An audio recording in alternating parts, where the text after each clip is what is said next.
Баршаңызға сәлем достар, каналыма қош келдіңіздер. Бұл видеода қайтыс болған адам түсіңізге не үшін кіретіндігі жайлы айтатын боламыз.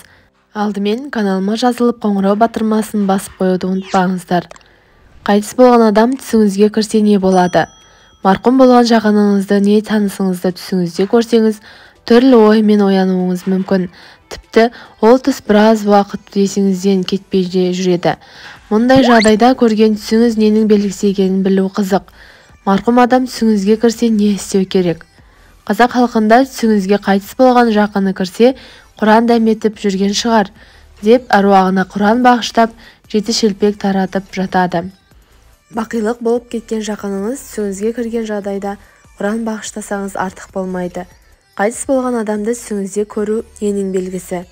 Мұсылманша түс жору тақырыбы төңірегінде жазылған кітаптарда марқұм болған адамның түске кіруіне байланысты әртүрлі жору жасалған. Қайтыс болған адамның тірі екенін көрсеңіз, бұл түс көрген адамның ісі жақсара бастайтынының және күтпеген жерден қиындықтан кейін жеңілдік болатынын білдіреді. Қайтыс болған адамды түсіңде көрсең, ұзақ өмір сүресің деген түсінік бар. Бірақ шын мәнінде марқұм адаммен түсіңізде ас ішіп отырсаңыз, жасыңыз ұзақ болады екен. Түсіңізде өлген адаммен сөйлесу де ұзақ өмір сүретініңізді білдіреді.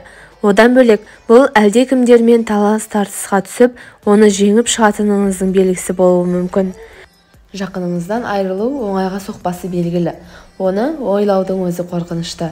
Бірақ түсіңізде анаңыздың дүние салғанын көрсеңіз, бұл тұрмысыңыз тарығып, жағдайыңыз нашарлайтынын білдіреді екен.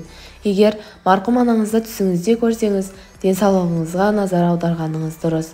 Ал қайтыс болған адамды тірідей көру және оның тірі екенін, оның жағдайы жақсы екенін көру, ол адам келесі дүниедегі жағдайы өте жақсы екенін көрсетеді екен. Марқұм адамды түсіңізде не үшін көруіңіз мүмкін?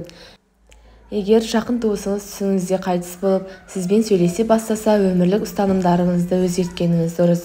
Өміріңізде өзгеріс жасап, өзіңізге зиян келтіретін бұрыс шешім қабылдаудан аулақ болуға тырысыңыз. Яғни бұл өзіңізді өзгерту қажет деген белгі болуы мүмкін. Ал марқұм туыстарыңызбен сөйлесіп жүрсеңіз, олардан түсіңізде қашып сөйлеспей қоюға болмайды. Олардың айтқысы келетін нәрсесін тыңдап көріңіз.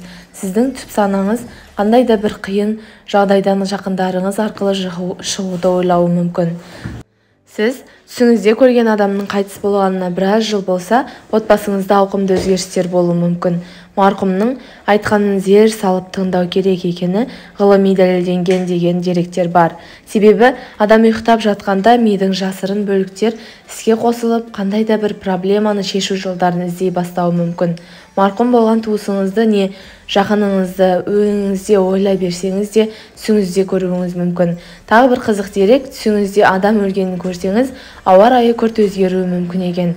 Бұл халықтық түс жору кітабы бойынша болжам. Ал психологтар мұндай жайттарды, яғни қайтыс болған адамның түсіңізге кіруіне аса мән бермеу керектігін айтады. Себебі ол тек марқұмды қатты сағынған болсаңыз және онымен кездескіңіз келетінін білдіруі мүмкін. Қайтыс болған және өліктерді түсте жиі көру созылмалы стрестің белгісі екен. Достар, видео сіздерге пайдалы болған болса, каналыма жазылып, пікір қалдырып, лайк басуды ұмытпаңыздар. Келесі видеоға дейін аман сау жүріңіздер.